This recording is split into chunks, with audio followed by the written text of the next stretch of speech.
감사합니다. 우리 이달의 말씀하겠습니다.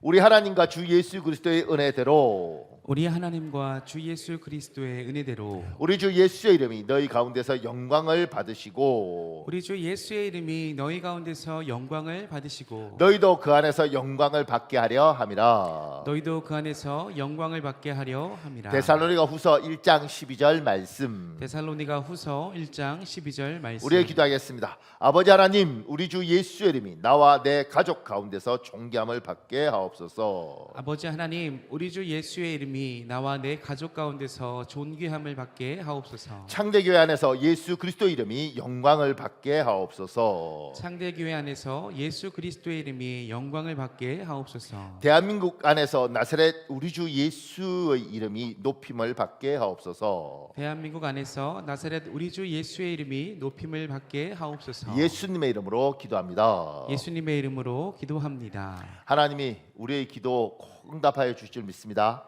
아멘. 아멘. 오늘 말씀을 이렇게 시작했습니다. 어찌하여 형제의 눈 속에 있는 티는 보고 내 눈 속에 있는 들보는 깨닫지 못하느냐. 누가복음 6장 41절 말씀을 통해 예수님은 사람이 어떤 속성을 가지고 살고 있는지를 잘 드러내십니다. 사람은 자신에게 관대합니다. 타인에게 가혹합니다. 특히 옳고 그름에 대해서는 더욱 그렇습니다. 그래서 우리 문화에 똥 묻은 개가 겨 묻은 개를 나무란다. 제 흉 10가지 가진 놈이 남의 흉 1가지를 흉본다 같은 속담이 있습니다. 이런 속성은 한국 사람에게만 있는 것이 아니라 전 인류에게 있는 속성입니다. 그래서 영어에는 냄비가 주전자 보고 금따고 타령한다. 일본 속담에 눈곱이 코딱지를 비운다 등이 있습니다. 근데 일본 속담 보면서 눈곱이 코딱지를 비운다, 이게 맞나? 어느 게 더 더러운가 생각을 해봤어요.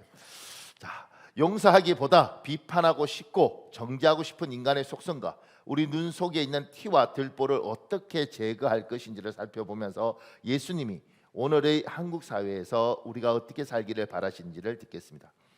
사랑하는 여러분, 지금 이 한국 사회는 분열, 그리고 비판, 그리고 정죄, 이런 것들이 아주 팽만합니다. 그러면 이제 세상은 그냥 정치적 상황이, 경제적 상황이, 사회적 상황이 이렇게 이야기하고 우리 영적인 것을 이야기하니까 지금 한국에는 이 정죄의 영, 그리고 비판의 영, 그리고 분열의 영, 이것이 한국 사회를 지배하고 있구나. 영적으로 분열과 비판과 정죄가 이 땅을 지배하고 있구나. 그 지배하는 가운데 우리가 살고 있으니 예수를 믿는 우리도 그 영향을 받고 살고 있는데, 그러면 이렇게 사는 게 맞는가? 남들 다 욕할 때 우리도 욕하고, 남들 다 화낼 때 우리도 화내고, 남들 다 정죄할 때 우리도 정죄하는 게 맞는가? 하나님은 우리에게 어떻게 살기를 원하시는가? 그 질문을 하고 성경에서 그 답을 찾아보는 게 오늘입니다. 오늘 말씀 가운데 여러분의 말씀이 있으시기를 예수님 이름으로 축복합니다. 그 밑에요, 누가복음 6장 37절 여러분 한번 읽어볼래요? 시작. 비판하지 말라. 그리하면 너희가 비판을 받지 않을 것이요. 정죄하지 말라. 그리하면 너희가 정죄를 받지 않을 것이요. 용서하라. 그리하면 너희가 용서를 받을 것이요. 그 밑에 동그라미 1번에요. 왜 예수님은 비판하지 말라, 정죄하지 말라고 하십니까? 우리가 누군가를 비판하고 정죄할 때 의도가 있습니다. 우리의 비판을 통해서 저 사람이 변화하고 우리의 정죄를 통해서 저 사람의 잘못을 깨닫는 것입니다. 그러니까 우리는 무조건 비난과 정죄가 목적이 아니고 비난과 정죄를 통해서 목적이 있는 거죠. 너 그렇게 하면 안 돼. 그걸 통해서 아이를 고칠 생각이 있는 겁니다. 때로는 그렇게 하면 큰 문제를 일으키지, 그걸 통해서 이 사람이 스스로 인식하고 내가 잘못했구나, 내가 문제였구나, 이렇게 깨닫기를 원하는 겁니다. 이런 목적을 가지고 하죠. 무조건 죽으라고 하는 건 아니에요. 그죠? 그러니까 우리의 비판과 정죄는 대부분 목적이다. 그 사람을 바꾸고 그 사람이 자기 잘못을 인식하도록 하는 데 있다. 그런데 우리는 인생을 통해서 경험으로 배웠습니다. 우리의 애정 어린 비판이나 논리적이고 합리적인 정죄를 비난당하거나 정죄당하는 사람은 지적질로 받습니다. 그리고 우리의 비판과 정죄는 그 사람에게 변화나 깨달음으로 남는 것이 아니라 상처와 모욕감만 남습니다. 여러분과 제가 비판하고 정죄할 때 이걸 통해서 고치고 발전하고 개선하고 이렇게 생각하고 비판하고 지적하는 경우들이 있죠.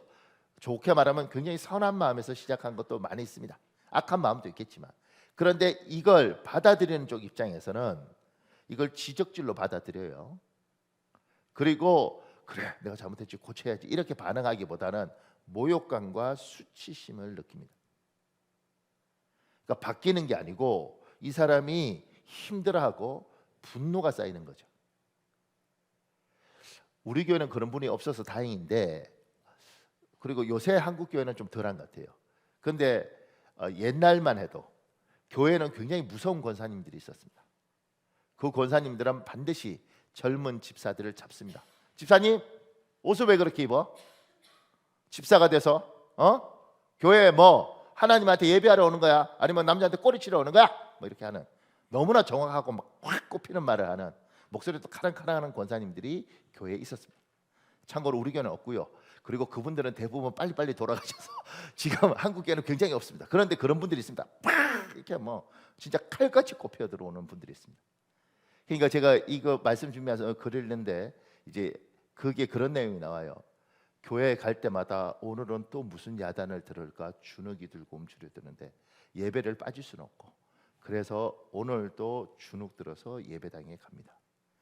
이게 교회냐고. 이게 교회냐고. 교회 올 때 이미 움츠러들어서 오는 게 이게 교회냐고. 근데 그런 분들이 있었죠. 옛날에 장로님들은 또 그거 책임지고 하나님이 저에게 주신 소명입니다, 이래 갖고 그냥 하시는 분들이 있었죠.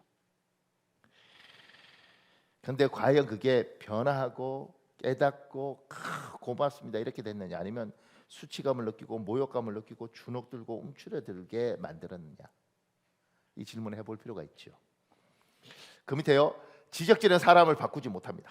우리가 비판한 사람에게 오히려 우리가 비판을 당합니다. 우리가 정죄한 사람에게 반대로 우리가 정죄를 당합니다.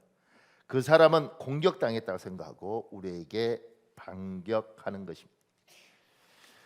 옛날에는 덜했죠. 왜냐하면 우리 문화가 나이나 이런 걸로 눌러놓는 문화이기 때문에 공격을 당했다고 생각해도 이렇게 웅크리고 있을 뿐이지 받아치지를 못했어요. 지금은 변했습니다. 하면 받아칩니다. 덤빕니다. 교회는 좀 덜한 것 같지만 이 사회는 이제 완전히 그런 사회로 갔습니다. 그러니 우리 선한 마음에서 이를테면 나 옛날에 다 야단 맞으면서 그러면서 배웠지, 너도 지금 야단 맞으면 내 나이가 되면 좋아지는 거야, 들어, 그렇게 하면 이걸 고맙습니다 이렇게 가는 게 아니고요, 이것에 대한 모욕감과 정말 뭐야 저 꼰대야 이렇게 가는 문화가 지금 한국 사회는 팽배합니다. 그 밑에요. 좋았던 인과관계라면 비판 정죄 이후에 관계가 틀어집니다. 이후에 인과관계가 이전처럼 회복된 것처럼 보여도 자세히 보면 관계에 금이 있습니다. 보이지 않는 뒤끝이 남아 있습니다. 그러니까 인과관계는 참 희한합니다. 굉장히 친했던 친구 간에도 팍 부딪혔는데, 때로는 신뢰관계가 팍 부딪혔는데 이게 끝나고 우리는 친구야 이래도 뒤끝이 많이 남아요. 그러니까 부부 사이도 옛날에 그 어른들 그런 이야기 하더라고요. 부부끼리 그렇게 다 다투고 이러면서 정드는 거야 뭐 이렇게 이야기 하더라고요. 근데 실제로 그런 부부들도 있더라고요. 그러면서 정드는가 봐요. 그런데 부딪히고 나면 사람은요, 이렇게 우리 유리잔 같은 거 이렇게 툭툭 부딪히면 안 깨진 것 같잖아요. 근데 자세히 보면 실금이 쫙 합니다. 그래서 어느 날 툭 깨져버리는 겁니다. 그러니까 사람과의 관계도 계속 부딪히고 그렇게 하면 정드는 게 아니고 금이 갑니다 안에.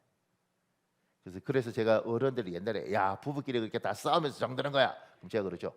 다른 정도 많은데 그딴 정은 들지 말고 좋게 들은 정도 많을 텐데 굳이 그렇게 정드는 거냐. 교인들끼리 다 한바탕 부딪히고 그러면서 정드는 거야.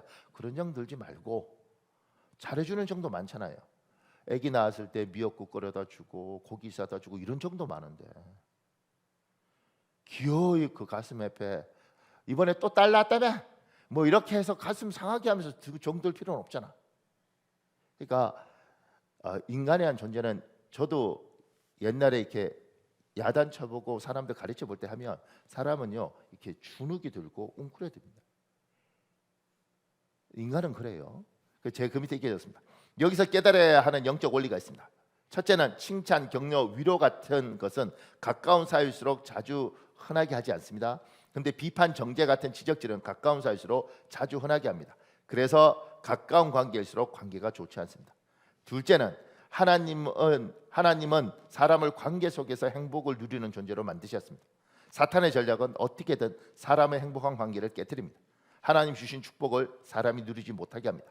용서가 하나님의 전략이라면 비판과 정죄는 사탄의 전략입니다.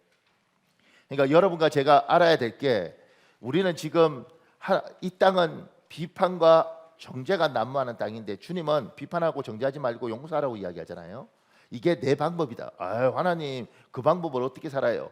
근데 인간을 알면 이 방법이 맞는 겁니다. 그래서 우리는 참 웃긴 구조가 뭐냐면, 이 비판하고 정죄하는 것들이 가까운 사이일수록 쉽고 자주 편하게 합니다. 보세요. 어디 가서 어려운 사람 만났습니다. 저도 이제 어떤 목사님들 만나거나 뭐 이렇게 한참 선배들 만나면 안녕하십니까. 그리고 때로는 마음에 안 좋은 소리가 있어도 아유 뭐 본지 얼마 안 되고 또 어려운 관계인데 무슨 말을 해. 그 말을 안 해요. 예의도 갖춥니다. 그러니까 나쁜 말도 안 합니다. 잘 모르니까, 어려우니까. 근데 가족은 가깝지 않습니까? 그리고 자주 보지 않습니까? 그러니까 여기는 비판하고 정죄하는 게 자연스럽습니다. 야, 너는 맨날 그거 그렇게 옷 그렇게 입냐? 안 춥냐? 아유, 진짜 애가 왜 저래? 이런 이야기를 우리는 늘 자주 합니다. 몸에 배웠습니다. 당신은 왜 그래 맨날? 몸에 배웠습니다. 아니 잘 모르는 동네 아저씨한테는 안녕하세요, 예예, 멋있어 보이세요 이러는데, 당신은 맨날 이러니까 이 관계가 좋아지겠냐고. 근데 우리는 이런 관계를 계속 맺습니다. 이렇게 나도 모르게 비난하고 정죄하고 지적하고 이런 것들이 가까운 사이일수록 자주 편하게 쉽게 계속합니다. 그러니 부부 사이가 안 좋고 부모 자식 사이가 안 좋고, 교인들끼리도 어려운 교인들 되면 우리 교인들도 서로 뭐 1, 2, 3부 이렇게 하면 잘 모르잖아요. 그러면 장로님이세요? 예, 저 말씀 많이 들었습니다. 반갑습니다. 이렇게 하면 서로 관계가 잘 되는데, 계속 밥 먹고 이렇게 하다 집사님 맨날 그런다 뭐 이렇게 해서 관계가 깨지는 거예요. 세상에 제가 이렇게 보면서 자주 보는 사이, 계속 봐야 될 사람은 우리가 하나님의 방법이 비난하고 정죄하고 지적하면 관계가 깨지고, 이 관계가 깨지고 나면 이 속에서 누릴 수 있는 행복, 즐거움이 날아가는 거예요. 이게 사탄의 전략입니다. 아니 잘 모르는 사람이 하고야 다시 안 보면 되지. 그런데 내 식구, 우리 교인, 사랑하는 내 자식 계속 만나야 되고 계속 봐야 되는 사람이라면, 왜 이 사람에게 하나님의 방법이 아닌 이 사단의 전략인 비난과 정죄와 지적과 그다음에 어떨 때는 야단과 이런 것들을 계속 하느냐는 거죠. 목사님 제가 얘를 도와주기 위해서, 그 마음은 알아. 근데 그렇게 하면 항상 사람은요, 그렇게 지적당하면 주눅듭니다. 움츠려듭니다. 저는 목회자잖아요. 그런데 제가 처음 서울교회 갔을 때 서울교회 목사님은 진짜 무서운 분이었습니다. 지금 나이가 드시고 지금 78세 이렇게 되니까 갑자기 식당 갔는데 식당 주인이, 저하고 목사님하고 밥 먹으러 갔는데 식당 주인이 두 분 인상이 너무너무 좋으세요 이러는데, 제가 이분도 놀랬을 거예요. 자기 인상 좋다는 말 평생 못 들어봤거든. 항상 무섭다, 날카롭다. 목사님이 그래요. 막 이렇게 그렇게 하니까 항상 우리가 무서웠죠. 그분하고 밥 먹으러 가잖아요. 목사님하고 교인들하고 밥 먹으러 가는데 목사님 요 자리에는 아무도 안 앉아요. 다 여기 앉습니다. 무서워서. 왜냐면 맨날 야단치고 지적하고, 우리 옛날에는 또 전기세 이렇게 에어컨 틀고 이러면, 여름에 에어컨 틀고 이러면 목사님이 또 꼼꼼하셔서 전기세 다 일일이 보면서 박전사 전도 에어컨 켰어 뭐 이렇게 하고 이러니까, 목사님 온다 그러면 에어컨 끄고 막 그렇게 해서 맨날 야단 맞고 이렇게 했다고요. 그러니까 만나면 맨날 주눅이 되는 거지. 아니 성도가 부교육자가 또는 성도가 목사를 만나면 반갑고 보고 싶고 이야기하고 싶고 목사님 이래야 되는데, 오면 목사님이 하고 숨고 도망가고. 더 웃긴 거, 그런 교회를 왜 다녀? 그럼 다녀. 열심히 다니고 목사님이라고 숨고 이게 뭐죠? 근데 그게 우리 아이들하고도 부모 자식 간에도 그런 거 같지 않아요? 야단치고 정죄하고 이러면 나는 사랑한다고 그러는데 애가 나를 볼 때마다 이렇게 눈치 보고 가요. 또 아빠한테 무슨 야단을 맞아야 되나, 엄마는 또 내한테 뭘 하나. 애와의 관계가 그렇게 깨지는 겁니다. 제가 이렇게 결혼해서 살다 보니 이 대한민국은 뭐 미국은 좀 다른 것 같아요. 대한민국은 엄마가 이렇게 늘 지적하고 나무라고 이러지 않아요. 근데 이 엄마가 가고 나면 마누라가 이걸 또 하더라고. 그렇게 마누라가 가고 나면 며느리가 이렇게 하는 거지. 그래서 맨날 지적당하고 뭐 아버님 옷을 이렇게 입으시고 이렇게 입고 맨날 야단 맞고 뭐 그래. 도와주는 것 같지만 가만히 보면 늘 주눅 들게 만드는 거죠. 우리 지금 그러고 살고 있습니다. 이게 맞나? 그러고 나면 사람이 사람 볼 때 이렇게 움츠려들어서 보고 주눅 들어서 봅니다. 하나님은 그걸 원하지 않아요. 그렇게 하지 말라는 겁니다. 그러니까 비판과 정죄는 하나님의 방법이 아니다. 근데 우리는 한국 문화 속에서 그렇게 살아왔고 그러고 있고, 더 웃긴 건 가장 가깝고 가장 친한 사람한테 이걸 자주 계속해서 하더라. 그리고 어떻게 우리가 화평하고 즐겁게 살길 바라나? 어떻게 그 관계 속에서 누리는 즐거움을 누리길 바라나? 안 되는 겁니다. 속는 겁니다. 그 밑에요. 동그라미 2번에요. 내가 사랑하는 사람이 내가 지적해주지 않으면 사람에게 실수하고 금전적 손실이 있고 몸 고생과 마음 고생을 많이 할 터인데 어떻게 해야 합니까? 이런 걱정 때문에 하는 거죠. 성경의 비판 정죄처럼 지적한다는 점에서 같지만 책망 훈계 같은 단어가 있습니다. 우리 잠언 9장 8절에 있습니다. 여러분 읽어볼래요? 시작. 거만한 자를 책망하지 말라. 그가 너를 미워할까 두려우니라. 지혜 있는 자를 책망하라. 그가 너를 사랑하리라. 잠언 13장 1절도 있습니다. 여러분 읽어볼래요? 시작. 지혜로운 아들은 아비의 훈계를 들으나 거만한 자는 꾸지람을 즐겨 듣지 아니하느니라. 비판 정죄 아니고 목사님 성경에 보니까 책망 훈계 이런 게 있어서 이런 책망과 훈계를 하면 지혜로운 자는 깨닫고 고치고 심지어 사랑하고 그리고 훈계를 듣는다 그러잖아요. 내가 말 안 해주면 어디 가서 실수하면 어떡해요? 나한테는 괜찮지만 딴 사람한테 실수하면 나중에 욕 얻어먹고 그건 아니잖아요 목사님. 그러니까 내가 사랑하니까, 사랑하는 우리 교인이니까, 사랑하는 내 남편이니까, 내 아내니까, 사랑하는 내 아들이니까 그래서 제가 하는 거죠. 이렇게 이야기하는 거예요. 보세요. 밑에 이렇게 적었습니다. 암기력 좋은 사람, IQ 높은 사람은 우리 주위에 많습니다. 그러나 지혜로운 사람은 1000명 중 1명도 찾기 어렵습니다. 이것이 현실입니다. 여기서 깨달아야 하는 영적 원리가 있습니다. 첫째는 사랑하는 내 아이도 내 배우자도 심지어 함께 신앙생활하며 기도 많이 하는 권사님도 집사님도 지혜로운 사람이 아닐 수 있습니다. 둘째는 내가 나서서 이야기하면 저 사람이 듣고 바뀔 것이라는 생각을 버리십시오. 오만한 생각일 수 있습니다. 셋째는 나 위에 누가 저 사람에게 이런 말을 하겠는가, 나밖에 이런 말을 해줄 사람이 없다는 생각도 버리십시오. 보세요. 권사님은 기도 많이 하는 권사님이니까 내가 이렇게 말하면 그래도 알아들으시겠지. 기도 많이 하지만 지혜롭지 않습니다. 내가 사랑하는 내 남편이고 내가 사랑하는 내 아이이지만 그걸 듣고 맞아요, 그래요, 고맙습니다 이렇게 할 수 있는 지혜로운 사람이 아니라는 겁니다. 제가 목회하면서 놀라는 건 뭐냐면 같이 이야기하고 집사님 이거 고치셔야 됩니다. 그래서 같이 눈물 흘리고 회개하고 정말 목사님 이래놓고 집에 가서 가만히 누워 생각하다 열이 받아요. 목사님 저한테 왜 그랬었어요? 이렇게. 사람 그래요. 저는 안 그럴 것 같습니까? 들을 때는 그래 뭐 이렇게 했는데 가만히 생각해 보니까 기분 나빠요. 왜 나한테 그러지? 인간이라는 존재 중에 성경을 보면 지적을 하고 나무라고 책망했을 때 맞습니다, 그래요, 진짜 고맙습니다 이렇게 하는 사람이 성경에 보세요. 몇 명이나 있나? 다윗 같은 경우에 밧세바하고 간음했을 때 깨달았죠. 그런데 다른 왕들은 그렇게 해서 지적해 주니까 그 지적한 사람 앞에서 성경책을 면도칼로 잘라서 불에 태워요. 그렇게 지적한 선지자를 갖다가 집어넣어놓고 물하고 음식하고 끔찍한 걸 주면서 너 고생해봐라 이런다고요. 말 안 들어요. 모욕감을 느끼는 거예요. 분노하는 겁니다. 그러니 정말 지혜로운 사람한테 하면 정말 친구가 되겠죠. 고마워하겠죠. 평생 은인으로 생각하겠죠. 그런데 그렇게 지혜로운 사람이 1000명 중에, 그러니까 머리 좋은 사람, 공부 잘하는 사람, 영어 잘하는 사람, 성경 많이 하는 사람, 기도 많이 하는 사람, 그거하고 지혜로운 거하고 다르다니까. 근데 그걸 지혜로운 사람이 몇 명이나 있을까? 저는 1000명 중에 1명 찾기 어렵다고 생각합니다. 그래서 안 듣는 겁니다. 그리고 이런 거 있지 않습니까? 아, 목사님 제가 이야기하면 들을 거예요. 제가 이야기하면 교만한 거예요. 사람은요 다 들은 것 같지만 딴소리하는 경우 많습니다.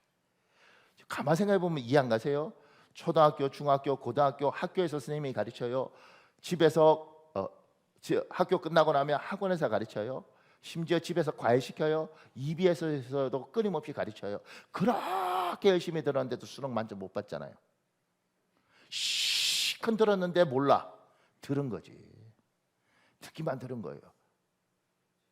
이해가 안 가셨군요. 가만 생각해 보세요. 학교에서 그 긴 시간 배워요? 끝나고 애들이 학원 가서 배워요? 심지어 학원 끝나고 과외하는 애들도 있습니다.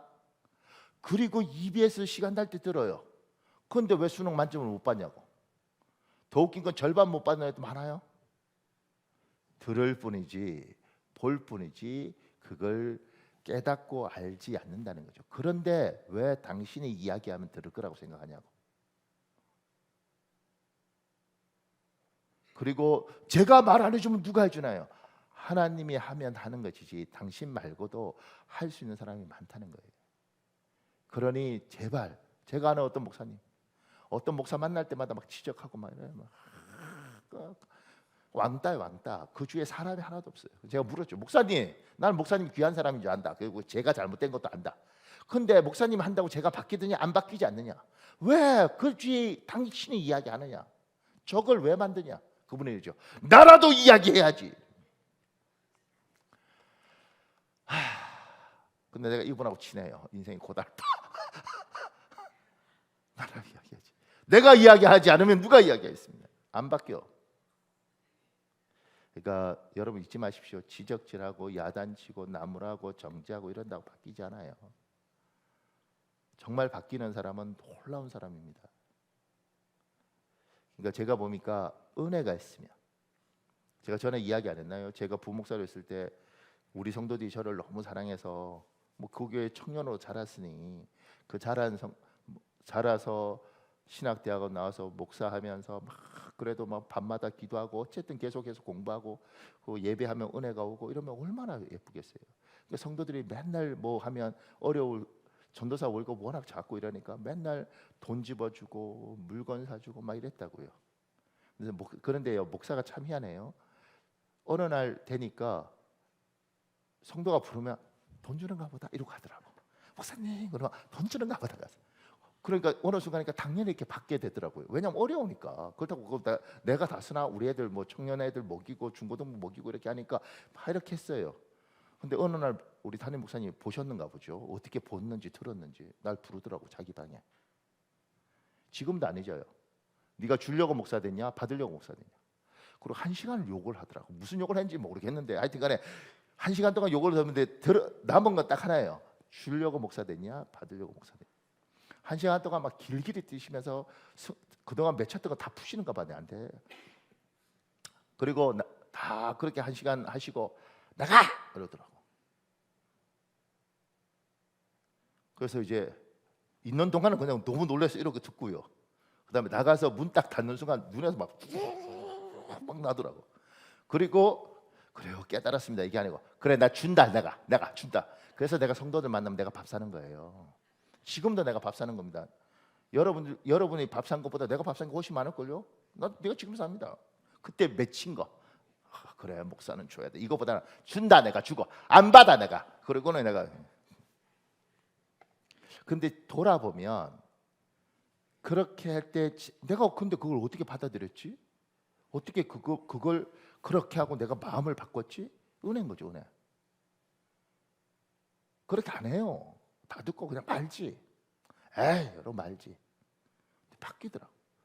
많은 경우는 그렇게 듣고 나면 볼 때마다 주눅 들어서 이렇게 하겠죠. 저는 안 그러더라고. 가만 생각해 보니까 은혜인 거죠. 지금 돌아보면서 그래요. 참 하나님이 내한테 특별한 은혜를 줬다. 근데 대부분의 사람은 그러지 않는다. 저도 그때는 그러지만 평소 때 나머지는 안 그러더라는 거죠. 사랑하는 여러분, 이 대한민국에 비판의 영, 분열의 영, 정죄의 영이 아주 정치권, 경제권, 사회 곳곳에 심지어 아파트 동마다 정말 흘러가고 있습니다. 그 속에서 하나님 믿는 여러분들도 그렇게 비판의 영, 정죄의 영 그런 흐름 속에 살지 않으시길 예수님 이름으로 축복합니다. 근데 이제 이렇게 하면 이런 생각이 들어요. 그럼 목사님, 저 잘못되고 있는데 저 어떻게 해요? 놔둬요? 죽도록 놔둬요? 목사님 새끼 같으면 그렇게 하겠어요? 관계가 깨지더라도 해야죠. 이렇게. 그 밑에요. 41절 형제의 눈 속에 있는 티, 내 눈 속에 있는 들보. 형제의 눈 속에 있는 티이든 내 눈 속에 있는 들보이든 그냥 놓아둬야 합니까? 아닙니다. 제거해야 합니다. 형제의 눈 속에 있는 티이든 내 눈 속에 있는 들보이든 누구의 것이 더 크고 작느냐에 집중하는데 누구의 것이 크고 작느냐는 중요하지 않습니다. 티이든 들보이든 눈에 들어있으면 아픕니다. 앞이 제대로 보이지 않습니다. 제거해야 합니다. 어떻게 제거해야 합니까? 인간적인 방법으로 제거하면 후유증이 생깁니다. 하나님의 방법은 후유증이 없습니다. 성경에서 말하는 방법은 무엇입니까? 그러니까 우린 지금 여기에 티냐, 너 눈에 티냐, 내 눈에 들보냐 이거 갖고 자꾸 하는데 이 크든 티든 들보든 이게 중요하지 않다는 거예요. 네가 겨 묻었냐, 내가 똥 묻었냐 이게 중요하지 않다는 거예요. 어차피 더러운 거예요. 어차피 눈 아픈 거예요. 어차피 빼야 되는 거죠. 그러면 어떻게 뺄 거냐? 비난하고 정죄해서는 답이 없는데 가르쳐도 대답이 안 되는데 그럼 어떻게 뺄 거냐? 내 남편을 지금 바꿔야 되는데 저걸 어떻게 바꾸냐? 10년을 그렇게 야단치고 구박해도 안 바뀌었고 내 아내를 바꿔야 되는데 저걸 내가 20년 살면서 포기하고 살고 있는데 저렇게 늙어서 죽으면 이게 되나? 내 아들은 어떡하나? 어떻게 바꿔야 되나? 놔둘 수는 없는데 목사님은 비난하지 말고 비판하지 말고 정죄하지 말라 그러고 그런데 안 하자니 저거 인생 고생할 게 뻔하고 그럼 나는 어떻게 해야 되나? 지적하면 관계가 깨질 것이고 관계가 깨지더라도 해야 되지 않나? 이렇게 생각하는 거죠. 그 밑에요. 동그라미 1번에요. 비판과 정죄는 사람을 변화시키지 못하지만 기도는 기도하는 사람에게 기도받는 사람에게 자신의 눈 속에 있는 티든 들보든 보게 합니다. 비판할 거리가 보일 때마다 기도거리로 바꾸십시오.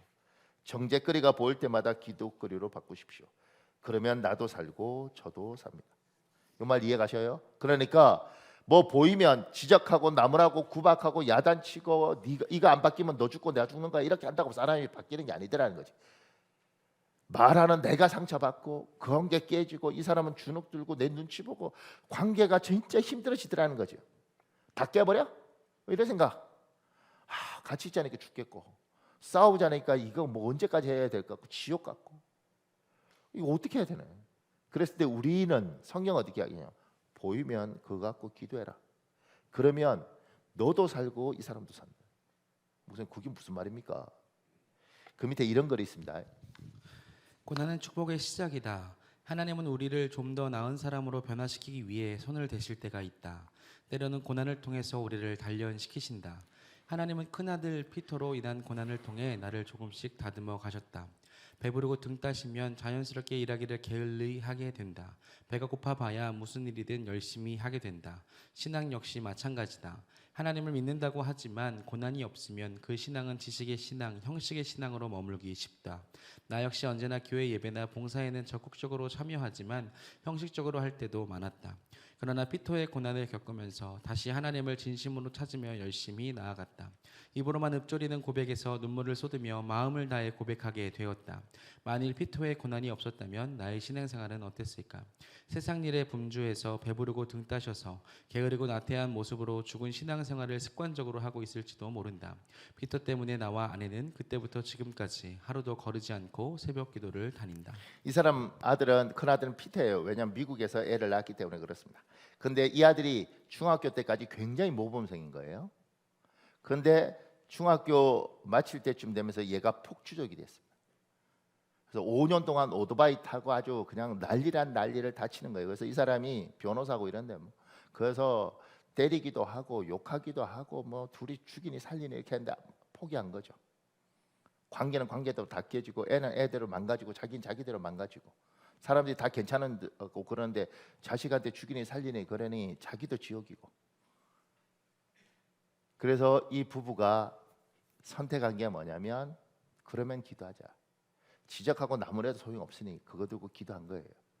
그렇게 5년을 기도한 겁니다. 새벽 기도를. 5년을 하는데 바뀌냐고요? 안 바뀌는 거지. 희망이 없죠. 얼마나 지치겠어요. 그냥 하는 거예요. 하나님을 신뢰하고 보일 때마다 어차피 자기들이 야단치고 구박해서는 안 바뀌고 저렇게 오토바이 타다가 정말 죽으면 어떡하나 이런 생각이 들고, 그러니까 자기가 할 수 있는 건 지적할 걸 기도거리로 바꿔서 기도하는 것. 이 부부가 기도한 거죠. 근데 이제 이 책 계속 읽다 보면 어떤 내용이 나냐면 이런 내용이 나와요. 그렇게 기도하는데 이제 여위에 딸이 있는 거예요. 이 딸이 결혼을 합니다. 결혼을 하고 아이를 낳아요. 근데 아이가 태어났을 때 이 부부가 그래도 외삼촌이니까 아이 보러 간 거죠. 이 아이가 누나가 낳은 아이 조카를 딱 보는 순간 내가 이 조카한테 부끄럽지 않는 삼촌으로 살아야겠다. 그 폭주적 그만두고 정신 차리고 공부해요. 안 놀랍니까? 나는 그 내용을 보면서 이 사람이 거짓말하는 사람은 아니고 이거 뭐 말이 돼? 아니 부모가 내 자식을 보면서 이러면 내가 또 이해를 하지. 무슨 왜 외삼촌이 조카 보고 뭘 했다고. 하나님은 이렇게도 일을 하더라는 거죠. 그러니 기도거리를 지적거리, 나무랄거리 이런 걸 가지고 기도를 하니 기도하다 보니 이 사람이 자기가 신앙이 가짜라는 것도 알고 외식했다는 것도 알고 그러면서 기도가 깊어지고 이 사람이 하나님을 만나고 은혜를 경험하고 그 다음에 그 기도를 하나님이 들으시고 어느 날 이 아이를 바꿔주고 그러면서 이 집안이 바뀐 거죠. 이렇게 여러분과 제가 뭐가 있으면 그거 갖고 기도하는 겁니다. 어떤 분 저한테 와서 그래, 목사님 그러면 목사님이 야단을 치셔야 되지. 아니 내가 생각할 때 내 뱃속에 낳은 내 아들도 야단 치면 안 듣는 판국에, 아니 집사님들 나이가 나보다 많은 형님들한테 누나들한테 야단 치다고 듣냐고. 예 목사님, 예 목사님, 그래요 목사님 맞아요, 제가 참 성질이 안 좋아요, 예 목사님. 그리고 집에 가서 남편한테 우리 목사님 맛이 갔네, 사랑이 없네 이러지. 지적한다고 바뀌네요. 그러니까 기도하는 거예요. 하나님 어떻게 해요? 어떻게 해요? 그러니까 어떤 분들 저한테 와서 이러잖아요.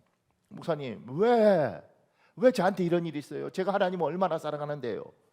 근데 거기에 대해서 이렇게 하고 싶더라고요. 맞아요, 집사님 하나님 사랑해요. 그런데 집사님이 변화해야 되고 바뀌어야 될, 나는 지적 못하지만 하나님이 보는 뭐가 있는데 그거 없으면 집사님 바뀌겠어요? 집사님 변화하겠어요? 그러니 그 고난 속에서 하나님이 당신에게 요구하는 걸 채우세요.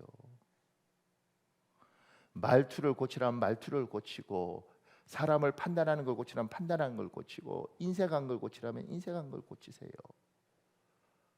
하나님이 왜 그 고난을 줬는지 그 고난 속에서 남들 이야기하지 말고 당신을 돌아보세요. 이 말을 내가 못하지. 못하면 목사님이 저를 그렇게 이렇게 하니까 못해요. 근데 그냥 기도하는 거죠. 하나님 깨달았으면 좋겠습니다.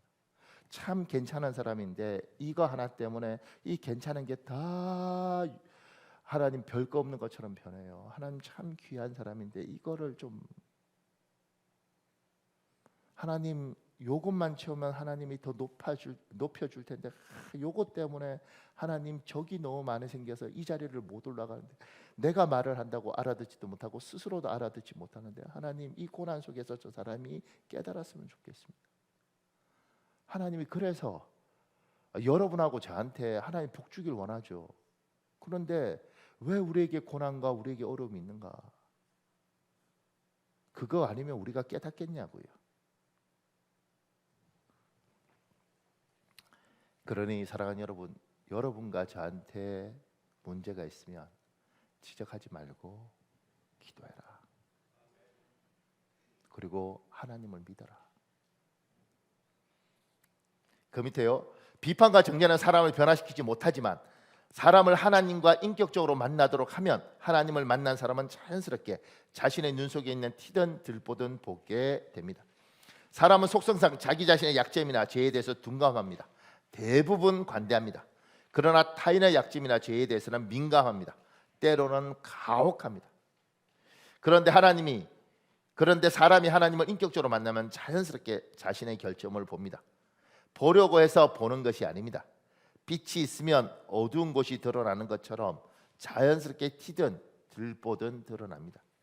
그 밑에 이런 글이 있습니다. 목사님.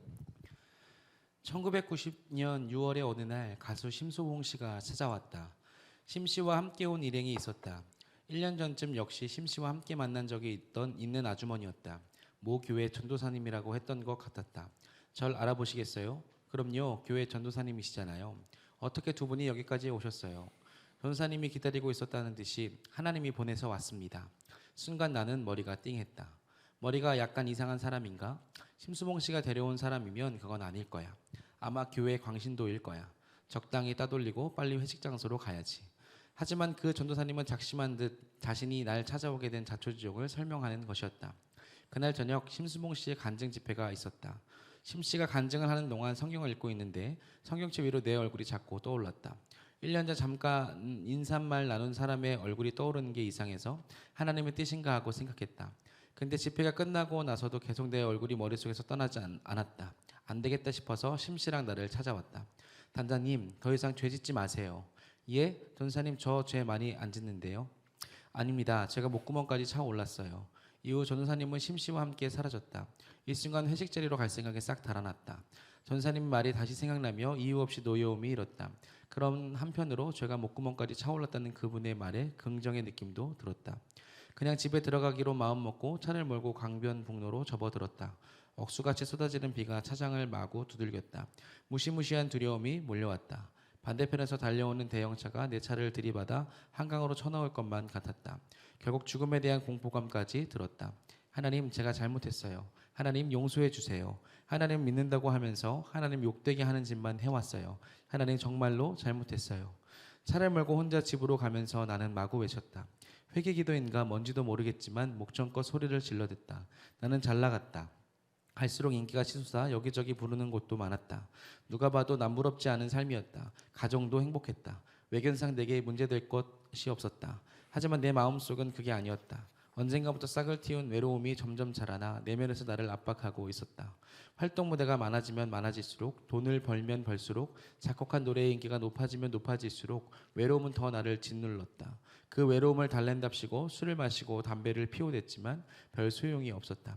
그런 상황에서 그 전도사님이 나를 찾아온 것이었다. 거세게 내리는 빗줄기에는 와이퍼도 무용지물이었다. 차장으로 나의 일그러진 얼굴이 보였다. 기억 속에 묻어두었던 지난 인생이 파노라마처럼 펼쳐졌다. 어릴 때 교회에서 신발 흐트렸던 일에서부터 불과 1시간에 전 심야의 파티를 즐기려고 했던 일까지 기억 속에서 다 떠올랐다. 지금까지 잊고 지냈던 잘못한 일들이 놀랄 만큼 선명하게 떠올랐다. 바깥에 쏟아지는 비처럼 내 눈에서 눈물이 하염없이 쏟아졌다. 위험한 줄도 모르고 차를 길가에 세우고 그냥 울었다. 난생 처음으로 눈물에 온도가 있다는 걸 알았다. 얼마나 회개의 눈물을 쏟아냈을까. 이번에는 감사의 눈물이 쏟아졌다. 내게 회개할 수 있는 기회를 주신 하나님이 감사했다. 충분히 내칠 수도 있었지만 다시금 자신의 품으로 안아주신 하나님이 너무 감사했다. 나는 죄인 중에 괴수였다. 음악을 한답시고 예술가랍시고 온갖 겉멋을 부리면서 그야말로 똥폼을 있는 대로 잡고 다녔다. 일을 마친 뒤 집으로 가기보다 여기저기 즐길 곳을 찾아다녔다. 양심에 조금 찔리기라도 하면 직업상 많은 유혹을 받게 돼 있다고 자위하면서 돌아다녔다. 그러기에 하나님께서 기회를 주지 않고 그냥 마지막 종을 쳤어도 나로선 아무 할 말이 없는 처지였다. 그러나 하나님께서는 자신의 종을 보내셔서 다시 기회를 주셨다. 그렇게 생각을 이어가니 그 감사함이 가슴에 사무쳤다. 보세요. 이 김정택 단장이란 사람이 하나님하고 자기하고, 그러니까 이 전도사가 이렇게 뭐 말을 하든 이런 것들은 사람은 그냥 듣고 마는 겁니다. 근데 어쨌든 이게 계기가 돼서 하나님을 만나면 자기가 누군지 아는 겁니다. 그러니까 여러분과 제가 이 예배 시간에 우리가 10분 기도하고 이럴 때 하나님 나를 좀 만나 주십시오. 그리고 하나님 앞에 쓰면 빛이 오면 어둠이 드러나는 거예요. 내가 보이는 겁니다. 누가 당신 그렇게 하면 문제가 있지. 사람이 그럴 수도 있는 거지. 이렇게 생각하면 아무 문제가 없다고 생각하고 살 수 있어요. 근데 하나님이 사람들이 그런 게 알고 얘야 나는 네가 그렇게 살길 원치 않는다. 그러면 그때 인간은 이렇게 되는 겁니다. 그러니까 여러분과 제가 누굴 고치려고 하면 우리가 고칠 수 없고 그 사람이 하나님을 만날 수 있도록 상황을 제공하고 하나님이 그 사람을 만나주길 바라는 거예요.